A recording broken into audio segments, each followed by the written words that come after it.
O pior não foi descobrir a traição, foi saber com quem ela estava. Tudo começou com uma sensação estranha na base da nuca, um calafrio que não combinava com os 34 graus que faziam em Vitória naquela tarde de terça-feira. Eu estava dirigindo de volta do trabalho, com o braço apoiado na janela do carro, sentindo o asfalto quente irradiar um mormaço que parecia derreter a paciência de qualquer um preso naquele trânsito da terceira ponte. O rádio tocava uma música qualquer que eu não conseguia identificar, porque minha mente estava fixada em um detalhe bobo, um pequeno deslize que minha esposa, a Mariana, tinha cometido na noite anterior. Ela tinha deixado o celular virado para cima na mesa de cabeceira, algo que ela nunca fazia nos últimos 10 anos de casamento, e uma notificação rápida de um número não salvo apareceu, dizendo apenas que o material estava pronto. Na hora, eu achei que fosse algo da reforma da nossa cozinha, uma entrega de granito ou algo do tipo, mas o modo como ela saltou da cama para esconder o aparelho, com os olhos arregalados e a respiração curta, plantou uma semente de urtiga na minha alma. Naquele dia, enquanto eu observava o sol se pôr atrás das montanhas, tingindo o céu de um laranja quase violento, eu decidi que não ia para casa imediatamente. Eu precisava de respostas, mesmo que elas me destruíssem por completo. Estacionei o carro em uma rua lateral, longe do nosso prédio, e fiquei ali, observando o movimento dos pedestres que voltavam do serviço, com suas camisas suadas e rostos cansados. O suor escorria pelas minhas têmporas e eu nem me dava ao trabalho de ligar o ar-condicionado, pois a janela aberta trazia o cheiro de peixe e óleo diesel que vinha do porto. Um odor que sempre me trouxe nostalgia, mas que agora parecia o cheiro da decadência. Eu me lembrei de quando nos conhecemos há 12 anos em uma festa de faculdade em Vila Velha. Mariana era a luz da sala, com um sorriso que parecia iluminar até os cantos mais escuros. E eu era apenas um cara comum tentando a sorte. Nós construímos uma vida juntos, tijolo por tijolo, enfrentando crises financeiras, a perda de entes queridos e a rotina sufocante que o tempo impõe. Mas, nos últimos 6 meses, o silêncio entre nós dois tinha se tornado um terceiro morador na nossa casa. Era um silêncio denso, que a gente tentava preencher com o barulho da televisão ou conversas triviais sobre o preço da carne no supermercado. Ela começou a chegar mais tarde, alegando que as demandas no escritório de arquitetura tinham triplicado, e eu, querendo ser o marido compreensivo, apenas preparava o jantar e esperava, ouvindo o som do ventilador de teto girando incansavelmente, como se estivesse tentando espantar fantasmas que eu ainda não conseguia ver. Decidi caminhar até o prédio em vez de ir com o carro, querendo passar despercebido. Enquanto subia a calçada irregular, vi o carro dela estacionado na vaga de visitante de um prédio 3 quarteirões antes do nosso. Meu coração deu um solavanco tão forte que eu senti um gosto metálico na boca. O que ela estaria fazendo ali? Aquele era um edifício antigo, com azulejos azuis descascados e uma grade de ferro pesada que rangia a cada movimento. Eu me escondi atrás de uma banca de jornais desativada, sentindo o calor do metal contra as minhas costas, e esperei. O tempo parecia se arrastar. Cada minuto era uma eternidade de incertezas. 20 minutos depois, ela saiu. Mariana estava usando aquele vestido de linho que eu tinha dado de presente no nosso último aniversário de casamento, mas algo nela estava diferente. O cabelo estava levemente desalinhado e ela carregava uma expressão de urgência que eu não via há anos. Ela entrou no carro e partiu em direção à nossa casa, mas o que me paralisou não foi a saída dela, e sim quem apareceu na sacada do segundo andar logo em seguida para fechar a cortina. Era um rosto que eu conhecia desde a minha infância. Alguém que compartilhou comigo os melhores e piores momentos da minha vida. Alguém que eu considerava meu porto seguro, meu sangue, minha referência de lealdade absoluta. Senti o chão sumir sob meus pés, enquanto a imagem dele, com o peito nu e uma expressão de satisfação cínica, se queimava na minha retina. A traição de Mariana já seria o suficiente para me quebrar em 1000 pedaços, mas saber que o cúmplice dela era a pessoa em quem eu mais confiava no mundo transformou minha tristeza em um ódio frio e calculista.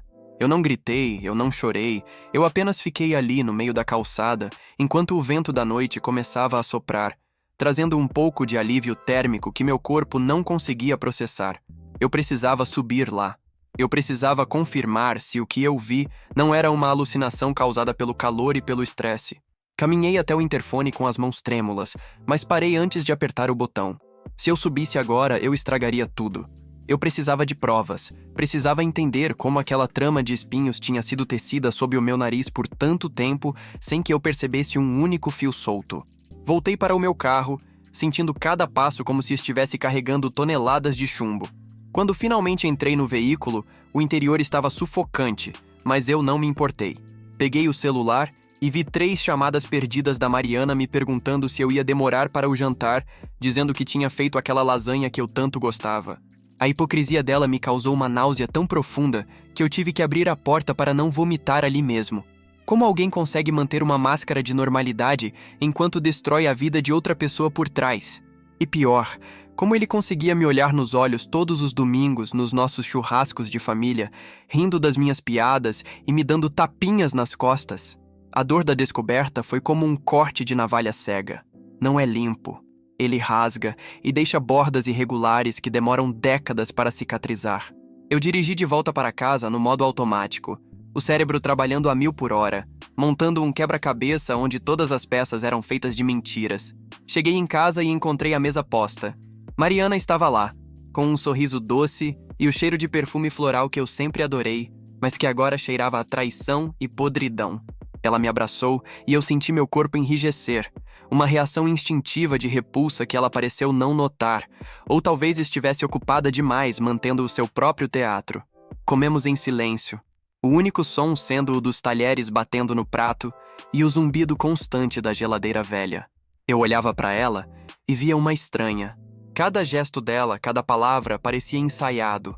Eu pensava no apartamento de azulejos azuis, no calor daquela sacada e no rosto dele. Eu me perguntava há quanto tempo aquilo durava.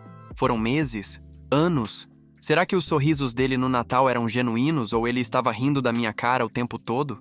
A noite caiu pesada sobre a cidade e enquanto Mariana dormia ao meu lado, eu fiquei acordado, encarando as sombras no teto, traçando um plano que não envolvia perdão, mas sim uma justiça que eles nunca esqueceriam. Edit 1. Para quem perguntou, eu e Mariana estamos casados há 10 anos e temos uma vida aparentemente perfeita para quem olha de fora, com estabilidade e planos de viajar no final do ano. Edit 2. Não, eu ainda não confrontei ninguém. Eu sou o tipo de pessoa que prefere ter todas as cartas na mão antes de apostar. E o que eu vi hoje foi apenas a primeira carta de um baralho muito sujo.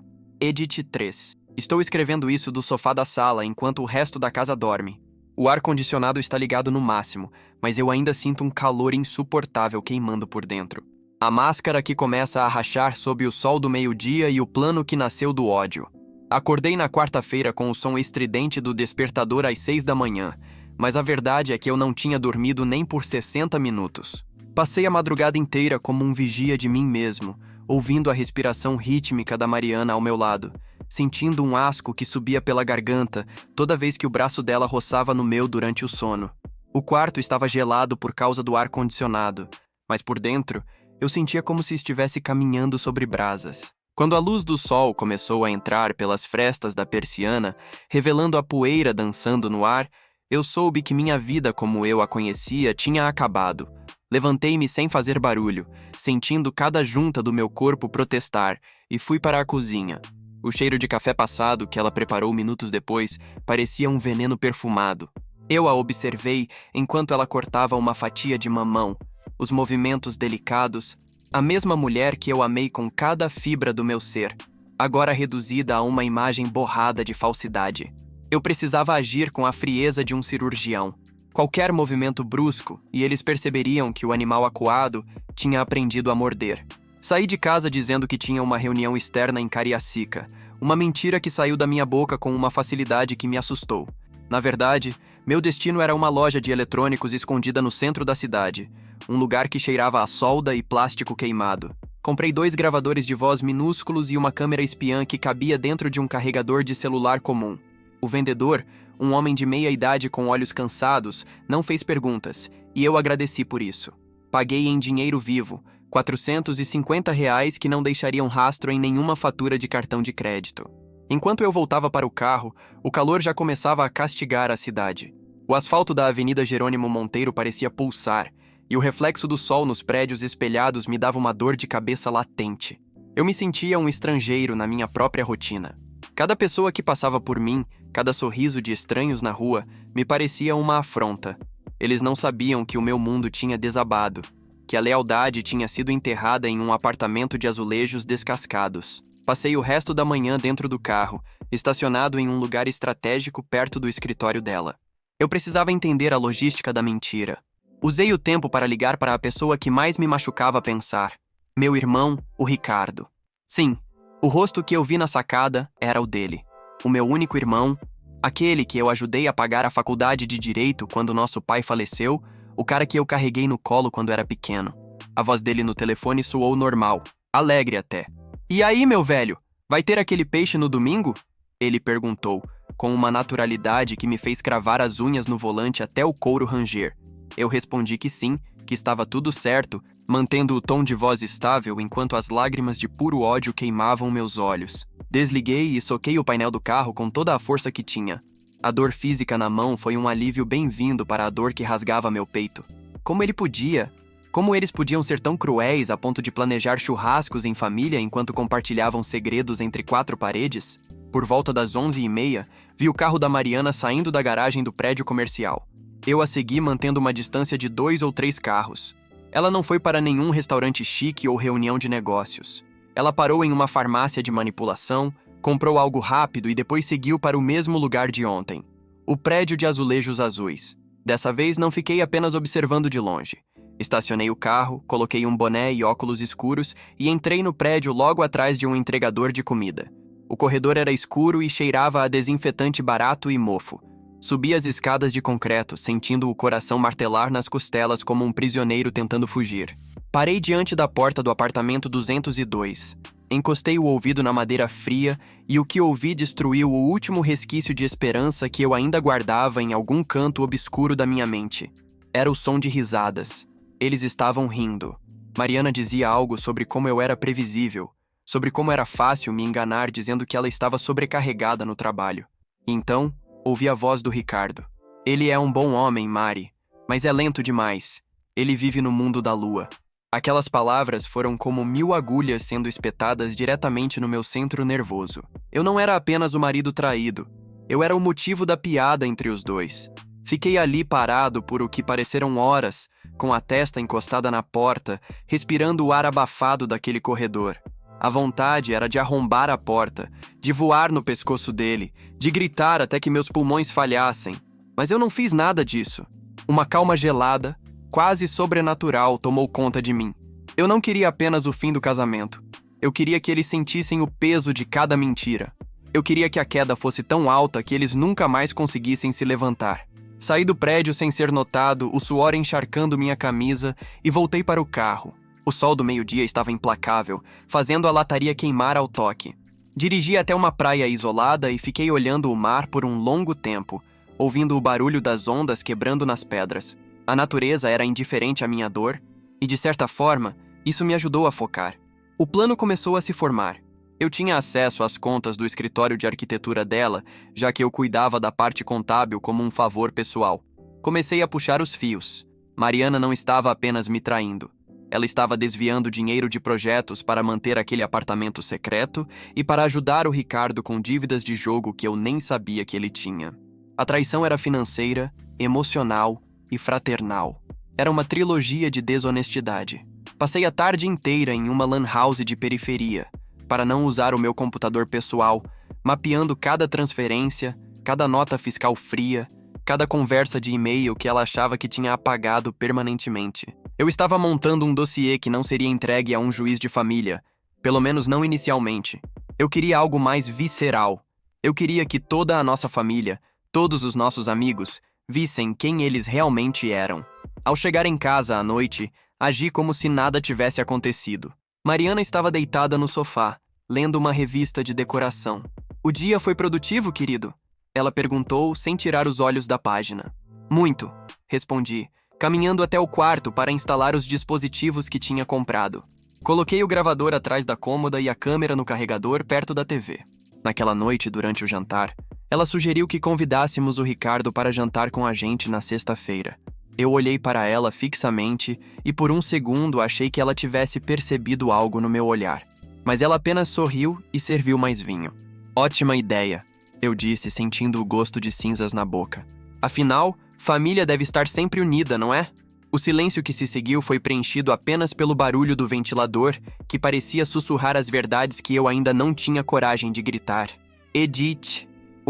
Sim, eu descobri que o apartamento está no nome de um Laranja, um primo distante do Ricardo que mora no interior de Minas Gerais. Eles foram meticulosos, mas não o suficiente para alguém que conhece todos os passos financeiros da família.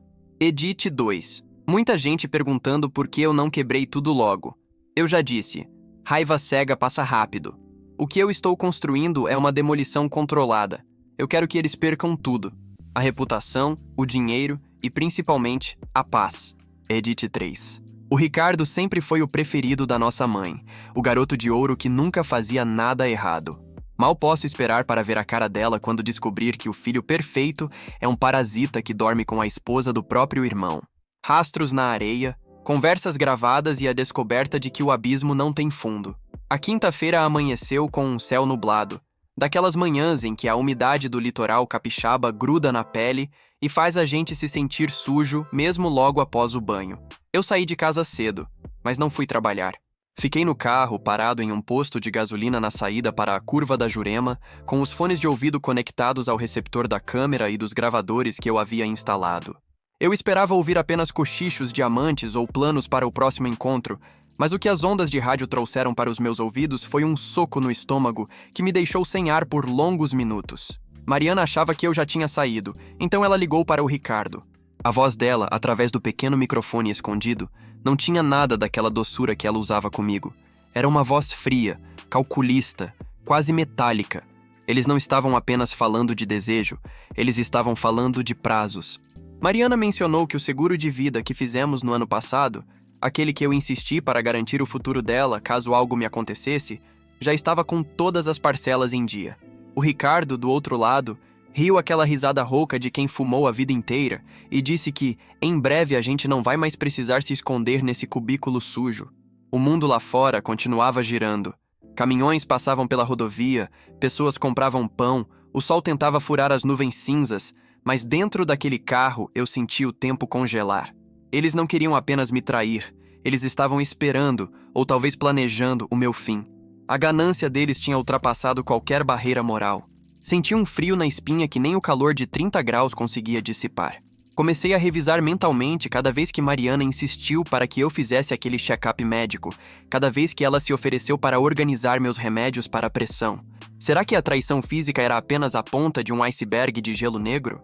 Eu precisava de mais do que gravações de voz. Eu precisava de provas documentais de que eles estavam mexendo nas minhas finanças e na minha saúde. Dirigi até o centro de Vitória, sentindo o suor frio ensopar o colarinho da minha camisa de algodão.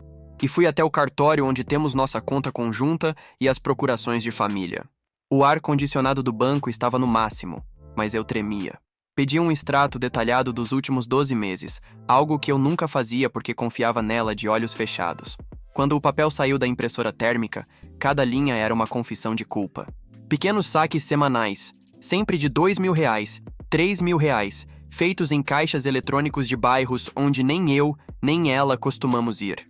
O montante total chegava a quase R$150.000 ao longo do último ano.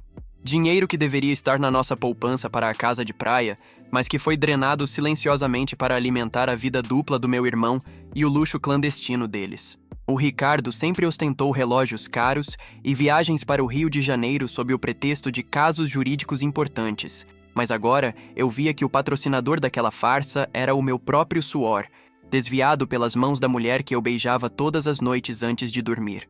A raiva que eu sentia na quarta-feira evoluiu para uma espécie de clareza absoluta. Eu não era mais o marido ofendido, eu era um sobrevivente em território inimigo. Voltei para casa no final da tarde e encontrei Mariana na varanda, olhando para o mar com uma taça de vinho branco na mão. Ela parecia um anjo sob a luz do crepúsculo, com o vento movendo seus cabelos claros. "Você parece cansado, meu amor", ela disse, vindo em minha direção para um beijo que eu desviei fingindo uma tosse seca. Eu disse que o trabalho estava pesado, que os impostos de fim de ano estavam me deixando louco. Ela sorriu, aquele sorriso que agora eu sabia ser uma máscara de látex, e sugeriu que eu tomasse um banho demorado enquanto ela terminava de organizar o jantar para o Ricardo amanhã. Eu entrei no banheiro, fechei a porta e liguei o chuveiro no máximo apenas para abafar o som do meu próprio choro contido. Eu chorei pela perda do meu irmão, chorei pela morte da Mariana que eu amava e chorei pela inocência que nunca mais voltaria. Enquanto a água quente caía sobre meus ombros, eu comecei a agir. Peguei meu celular e mandei uma mensagem para um velho amigo de infância que hoje é detetive particular e trabalha com perícia digital. Expliquei a situação de forma resumida, sem dar nomes ainda, e ele me disse que se eu tivesse os acessos, ele conseguiria recuperar até as mensagens deletadas do aplicativo de conversa dela se eu deixasse o aparelho com ele por 2 horas. O problema era: como tirar o celular da mão de alguém que não o solta nem para ir ao banheiro? Eu precisava de uma distração, algo que a fizesse baixar a guarda por tempo suficiente. O plano para o jantar de amanhã, que antes era um pesadelo, agora se tornou a minha maior oportunidade. Eu ia deixar que eles se sentissem vitoriosos, que rissem da minha lentidão, enquanto eu preparava a armadilha final. Saí do banho e fui para a cozinha. O cheiro de manjericão e alho fritando no azeite tomava conta do apartamento. Era uma cena doméstica perfeita, digna de um comercial de televisão, se não fosse pelo fato de que embaixo da mesa de centro havia um dispositivo capturando cada passo falso. Mariana começou a falar sobre como o Ricardo estava animado para o jantar, que ele tinha uma surpresa para nos contar. Senti um gosto de bile na boca. Surpresa? O que seria? O anúncio de que ele ia se mudar para mais perto? Ou talvez algo mais sinistro? Eu mantive a fachada, comentei sobre o preço do dólar, perguntei sobre o escritório dela e vi como ela mentia com uma naturalidade assustadora. Ela descreveu reuniões que nunca existiram e clientes que eu sabia que não tinham pisado no escritório dela naquela semana. A mentira era o oxigênio que ela respirava. Naquela noite, eu não deitei na cama. Disse que tinha muito trabalho acumulado e fiquei no escritório com a porta trancada, ouvindo as gravações do dia mais uma vez. Em uma delas, feita no final da tarde enquanto eu ainda estava no banco, ouvi o som de portas de armário abrindo e fechando. Era Mariana no meu escritório em casa, mexendo nas minhas gavetas. Ouvi o som de papéis sendo folheados e ela sussurrando para si mesma. Onde ele guardou a escritura do terreno de Guarapari? O terreno que recebi de herança do meu pai e que vale uma fortuna por causa da localização à beira-mar. Eles não queriam apenas o meu dinheiro e a minha vida. Eles queriam o meu legado. A cada minuto que passava, o ódio que eu sentia se transformava em uma pedra de gelo no meu estômago. Eu não ia apenas confrontá-los. Eu ia destruir cada conexão que eles tinham com a realidade. O jantar de amanhã não seria uma celebração. Seria o início do fim. Edite 1. Sim, eu conferi o frasco de vitaminas que ela me dá toda manhã. Levei 3 cápsulas para um conhecido que trabalha em laboratório. Ele disse que o conteúdo não é o que está no rótulo, mas sim um sedativo leve misturado com algo que ele ainda está analisando. Eles estavam me dopando para que eu dormisse pesado e não percebesse as saídas dela de madrugada. Edite 2. Para quem disse para eu ir à polícia? Ainda não. No Brasil, traição não é crime. E desvio de dinheiro entre cônjuges é um processo lento e doloroso. Eu quero algo que a justiça não pode dar. A humilhação completa na frente de quem eles mais temem. Edite 3. Amanhã é o grande jantar. Comprei uma garrafa de vinho de R$1.000. Eles vão achar que estamos comemorando algo bom. Mal sabem eles que cada gole será o último que tomarão na minha presença antes do inferno começar. A noite de sexta-feira chegou com uma tempestade típica do verão capixaba, daquelas que fazem o céu parecer que vai desabar sobre o mar e o som dos trovões ecoa pelas montanhas de Vila Velha. O vento batia contra as janelas de vidro do nosso apartamento, com uma fúria que parecia traduzir o que eu sentia por dentro. O ar estava eletrizado, pesado com o cheiro de chuva e ozônio. Mariana estava na cozinha, cantarolando uma música que eu sempre achei romântica, mas que agora soava como a trilha sonora de um filme de terror. Ela preparava um risoto de frutos do mar, o prato preferido do Ricardo. Eu estava na sala, terminando de organizar o que eu chamava mentalmente de o banquete de Judas. A garrafa de vinho de R$1.000 estava sobre o aparador, respirando, o rubi profundo do líquido brilhando sob a luz quente do lustre de cristal.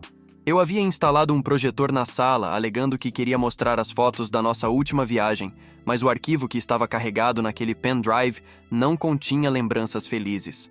O interfone tocou exatamente às 21 horas. Senti um espasmo no estômago, mas forcei um sorriso no espelho do corredor antes de atender. Era ele. Ricardo subiu e, ao abrir a porta, ele me deu aquele abraço de urso, apertando minhas costas com uma força que antes eu via como carinho, mas que agora eu sentia como o bote de uma sucuri. "E aí, meu irmão, que cheiro bom é esse?" ele exclamou, entrando na casa como se fosse o dono do lugar. Ele estava usando uma camisa de linho cara, provavelmente comprada com os saques de R$ 2.000 da minha conta, e exalava um perfume amadeirado que inundou a sala. Mariana saiu da cozinha, com o rosto levemente corado pelo calor do fogão, e o cumprimento entre os dois foi uma obra-prima de dissimulação. Um beijo no rosto, um olhar rápido que durou meio segundo a mais do que o necessário, um toque sutil no braço. Para qualquer um, era apenas uma cunhada recebendo o irmão do marido. Para mim, era a confirmação de que o mal habita o cotidiano. Sentamos à mesa. O risoto estava impecável, mas cada garfada parecia cinza na minha boca. Servimos o vinho. Ricardo levantou a taça e propôs um brinde. A família, que é o nosso bem mais precioso. Eu olhei para ele, os olhos fixos nos dele, e brindei em silêncio. Mariana sorria, falando sobre os planos para o ano que vem, sobre como queríamos reformar a casa de praia em Guarapari. Foi nesse momento que o Ricardo deu a surpresa que Mariana havia mencionado no dia anterior. "Irmão, eu estive pensando, como eu sou advogado e entendo dessas burocracias, eu acho que seria bom a gente passar aquele terreno do papai para uma holding, sabe? Para proteger o patrimônio de futuros impostos. Eu já deixei a papelada quase pronta." Ele disse isso com uma naturalidade tão abjeta, enquanto mastigava um camarão, que eu senti uma vontade quase incontrolável de cravar o meu garfo na mão dele. Eles não estavam satisfeitos em me trair e me roubar. Eles queriam o terreno, que era o último elo físico que eu tinha com a memória do meu pai. "Que coincidência, Ricardo!" eu disse, limpando os lábios com o guardanapo de pano branco. "Eu também andei preparando uns arquivos para a gente ver hoje, sobre o nosso patrimônio e sobre lealdade." O tom da minha voz mudou. Ficou mais baixo, mais denso. Mariana parou de comer e me olhou, os olhos estreitados. "O que foi, querido? Você está estranho desde que chegou." Eu não respondi. Levantei-me, apaguei as luzes da sala e liguei o projetor. A parede branca foi preenchida pela imagem estática do extrato bancário que eu havia pegue no cartório. O silêncio que se seguiu foi interrompido apenas pelo som da chuva fustigando o vidro. R$ 150.000, Ricardo. Em saques de 2.000 em caixas eletrônicos perto do seu escritório de advocacia. Você saberia me explicar por que a Mariana está financiando o seu estilo de vida com a nossa conta conjunta? O rosto do Ricardo ficou pálido, uma cor de cera sob a luz azulada do projetor. Mariana tentou falar, a voz falhando. Isso deve ser um erro do banco, eu posso explicar. Eu estava investindo em um projeto novo. Eu passei o slide. Agora, o som preencheu a sala. Era a gravação da manhã anterior. A voz da Mariana ecoou pelo apartamento. Onde ele guardou a escritura do terreno de Guarapari. E logo depois a risada do Ricardo. Ele é um bom homem, Mari, mas é lento demais. O impacto daquelas vozes saindo das caixas de som foi como uma explosão. Mariana cobriu a boca com as mãos e começou a tremer. Ricardo se levantou, a cadeira arrastando no chão com um ruído estridente. "Que palhaçada é essa? Você está espionando a sua própria mulher? Isso é crime!" ele gritou, tentando recuperar alguma postura, mas a voz dele estava carregada de pânico. "Crime, Ricardo! Crime é o que vocês estão fazendo comigo!" eu disse, caminhando lentamente até eles. Eu me sentia estranhamente calmo, uma calma que vem depois que você já aceitou que perdeu tudo. Eu sei do apartamento de azulejos azuis. Eu vi vocês dois na sacada. Eu vi você, meu próprio irmão, tocando a minha esposa com o desprezo de quem não tem alma. Passei o próximo slide. Era uma foto nítida dos dois se beijando na frente do prédio secreto, tirada pelo meu amigo detetive. Mariana começou a soluçar, um choro feio, desesperado. "Não foi assim, me perdoa. Ele me induziu, ele disse que você não me dava mais atenção." Ela gritava, tentando segurar a minha mão, mas eu me esquivei como se ela fosse feita de ácido. Ricardo, vendo que a máscara tinha caído de vez, mudou de tática. A culpa se transformou em agressividade. "E o que você vai fazer? Vai me bater? Vai chamar a polícia?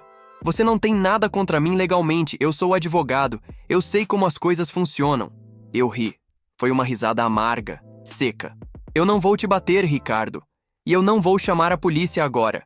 Mas eu já enviei esse mesmo arquivo que vocês estão vendo para todos os seus clientes do escritório para a nossa mãe. Sim, ela acabou de receber tudo no celular dela. E para a seccional da OAB. Seus desvios de dinheiro e sua conduta ética vão ser discutidos em outros lugares agora. O silêncio que se seguiu foi absoluto. Ricardo caiu de volta na cadeira, o ar saindo dos seus pulmões. A ideia de perder a reputação e a carreira era pior para ele do que qualquer agressão física. Mariana continuava no chão, pedindo perdão para as paredes. O jantar estava servido, e o prato principal era a destruição total de tudo o que eles construíram sobre mentiras. Mas eu ainda tinha uma última carta, algo que eu descobri nas mensagens recuperadas e que mudaria o rumo daquela noite para sempre. Edite 1. Sim, minha mãe ligou no meio da confusão. Eu não atendi, mas a mensagem de voz dela era de puro horror. Ela sempre defendeu o Ricardo, mas as fotos e os áudios não deixam margem para dúvidas. A família está oficialmente despedaçada. Edite 2. Para quem perguntou sobre o sedativo, eu mencionei isso para a Mariana durante o confronto. A cara de pânico dela ao saber que eu sabia que ela estava me dopando foi o momento mais gratificante da noite. Ela percebeu que eu não era o lento que eles pensavam. Edit 3. O Ricardo tentou levar a garrafa de vinho na saída, acredita? O cara é um sociopata. Eu a quebrei na frente dele, no chão da sala. Ninguém vai brindar a nada nesta casa nunca mais. A tempestade lá fora finalmente deu trégua, deixando apenas o som do gotejamento nas calhas e aquele cheiro de terra molhada que sobe do jardim suspenso do condomínio. Dentro da sala, o ar-condicionado continuava a soprar um vento gelado que parecia congelar o tempo. Mariana estava sentada no chão, com a maquiagem borrada transformando seu rosto naquela máscara de tragédia grega que eu nunca imaginei ver de perto. Ricardo, o meu irmão, o meu sangue, estava encostado na parede com os olhos vazios, encarando os destroços da garrafa de vinho que eu estilhacei aos seus pés. O líquido vermelho escorria pelos azulejos claros como se fosse o sangue da nossa própria linhagem, uma mancha que nenhum produto de limpeza do mundo seria capaz de remover. Eu olhei para os dois e não senti a satisfação que achei que sentiria. Senti apenas um vazio imenso, uma exaustão que pesava nas minhas pálpebras, como se eu tivesse carregado um piano nas costas por 1000 quilômetros de deserto. Acabou, eu disse, e minha voz saiu rouca, quase um sussurro que cortou o silêncio da sala. Eu quero que você saia da minha casa agora, Ricardo. E quando eu digo agora, eu quero dizer que se eu vir o seu rosto nos próximos 10 anos, eu não respondo por mim. A nossa mãe já sabe de tudo. Ela não quer falar com você. O seu escritório vai ter que lidar com as denúncias que eu formalizei. Você não é mais meu irmão. Você é apenas um erro biológico que eu estou deletando da minha memória. Ele não disse uma palavra. Pegou o paletó que estava jogado no sofá e caminhou até a porta com a cabeça baixa. Mas antes de sair, ele me lançou um olhar. Não era um olhar de arrependimento. Era um olhar de ódio puro. O olhar de quem foi pego e agora culpa a vítima por ter acendido a luz. Quando a porta bateu, o estrondo ecoou pelo corredor vazio e eu soube que uma parte de mim tinha morrido junto com aquela saída. Mariana se levantou devagar, tentando limpar as vestes, buscando algum resto de dignidade que tivesse sobrado entre as frestas do assoalho. E eu? Ela perguntou, a voz trêmula carregada de uma esperança patética de que o nosso histórico de 10 anos de casados pudesse comprar algum tipo de clemência. Eu olhei para ela e pela primeira vez em dias, eu a vi de verdade. Não vi a esposa, nem a amante, nem a traidora. Vi uma pessoa pequena, consumida pela própria vaidade e pela facilidade de destruir o sagrado em troca de um prazer medíocre. Você vai embora amanhã cedo, respondi. As suas malas já estão prontas no quarto de hóspedes. Eu as fiz enquanto você estava no apartamento de azulejos azuis hoje à tarde. Eu já entrei com o pedido de divórcio litigioso e graças às provas de desvio de dinheiro e à tentativa de me dopar com sedativos, você não vai levar 1 centavo deste apartamento ou do terreno do meu pai. Você vai sair daqui exatamente com o que entrou na minha vida. Nada. A noite passou como um borrão. Eu não dormi. Fiquei sentado na varanda, vendo as luzes de Vitória se apagarem uma a uma enquanto o Porto de Tubarão continuava sua atividade incessante ao longe, com seus guindastes gigantes movendo minério como se o mundo não tivesse parado para mim. Eu pensava em como a vida é frágil. Como um segredo guardado em um celular pode ser a granada que explode uma fundação de uma década. Lembrei-me das mensagens recuperadas pelo meu amigo detetive. Havia uma, escrita por Mariana 3 semanas atrás, que dizia: Ele é tão bobo que acha que eu ainda sou a menina que ele conheceu na faculdade. Aquilo doía mais do que a traição física. A subestimativa da minha inteligência, o desprezo pelo meu caráter, o modo como me transformaram em um figurante na minha própria existência. Mas agora, o figurante tinha tomado o roteiro e escrito o ato final. Ao amanhecer, o sol nasceu timidamente entre as nuvens remanescentes da chuva, tingindo o mar de um cinza metálico. Ouvi o barulho das rodinhas de uma mala batendo no chão da sala. Mariana saiu sem se despedir. O som da porta fechando pela segunda vez naquela noite foi o ponto final de um capítulo de 12 anos. Fiquei sozinho com o silêncio e com o cheiro do risoto que ainda impregnava a cozinha. Um lembrete físico de que o veneno muitas vezes vem servido em pratos de porcelana. Fui até o banheiro, lavei o rosto com água gelada e me olhei no espelho. Eu estava mais velho. Havia olheiras profundas e uma dureza no meu olhar que eu não reconhecia. A dor muda a gente. Ela nos quebra, mas os pedaços que sobram são mais afiados, mais resistentes. As semanas seguintes foram um turbilhão de advogados, reuniões na OAB e o isolamento necessário. Ricardo perdeu a licença para advogar provisoriamente, enquanto as investigações de desvio de fundos de clientes, que eu ajudei a descobrir ao puxar os fios da minha própria conta, avançavam. Mariana mudou-se para outra cidade, não suportando o olhar de julgamento da nossa rede de amigos em comum, já que os áudios e fotos se espalharam com a velocidade de um incêndio em mata seca. Minha mãe, pobre mulher, envelheceu 10 anos em um mês. Ela se sente culpada por não ter visto o monstro que criava dentro de casa, mas eu a perdoei. A culpa não era dela. A maldade é uma escolha individual, um caminho que se decide trilhar a cada pequena mentira contada no café da manhã. Hoje estou sentado na areia da praia de Camburi. O vento sul sopra forte, trazendo o salitre que limpa as vias aéreas e parece levar embora um pouco da amargura que ficou impregnada na minha pele. Vendi o apartamento onde tudo aconteceu. Não suportava mais o som do ventilador de teto ou o reflexo do lustre de cristal onde projetei a minha própria ruína.